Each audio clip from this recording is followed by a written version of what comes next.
Pourquoi Lille est-elle si réputée pour sa vie nocturne?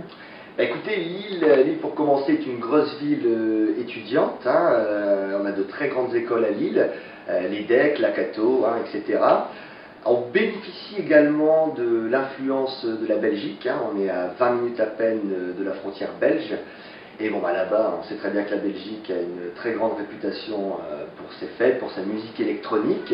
Vous parliez tout à l'heure de l'influence de la Belgique qui se ressent énormément à Lille. Justement, est-ce qu'en termes de clientèle également, il y a des clients, que ce soit belges, anglais ou autres?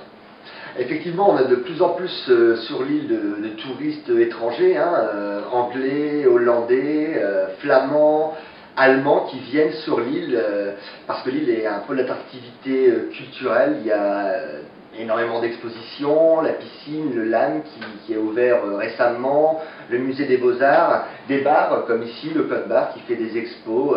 Une fois par mois, on a un artiste différent, que ce soit les arts plastiques, la peinture, la photo, et plein d'autres choses. En fait, on est ouvert vraiment à toute proposition, que ce soit des artistes professionnels ou amateurs, peuvent venir s'exprimer ici sur nos murs au Code Bar.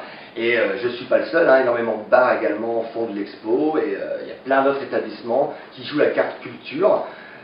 Pas oublier également les concerts. De nombreux concerts sont programmés sur l'île, que ce soit au Grand Palais, au Biplan, qui est une petite salle associative qui programme de très bons artistes régionaux et internationaux. On a la Péniche également derrière qui fait pas une grosse programmation aussi. Pourquoi vous êtes-vous implanté à la limite du Vieux-Lille plutôt que par exemple dans le quartier étudiant ou ailleurs à Lille?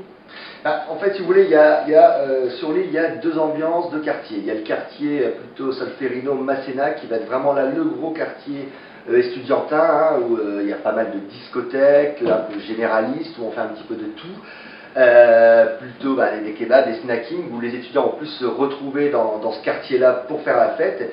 Et vous avez également le quartier du Vieux-Lille, qui là, il va être un petit peu plus branchouillard entre guillemets, avec des restaurants un petit peu plus haut de gamme, des lieux de culture, des discothèques pareil un peu plus sélectes, je dirais pour une clientèle qui va être de jeunes actifs, d'agents immobiliers, d'architectes amoureux plus précisément du Vieux-Lille, de ce quartier, qui est un quartier qui est complètement à taille humaine, qui est un beau quartier, un des plus beaux, pour ma part j'étais un peu chauvin, de Lille, et ça faisait un petit moment que je cherchais un emplacement, un établissement dans ce quartier, et voilà, j'ai eu l'opportunité donc je suis venu m'installer.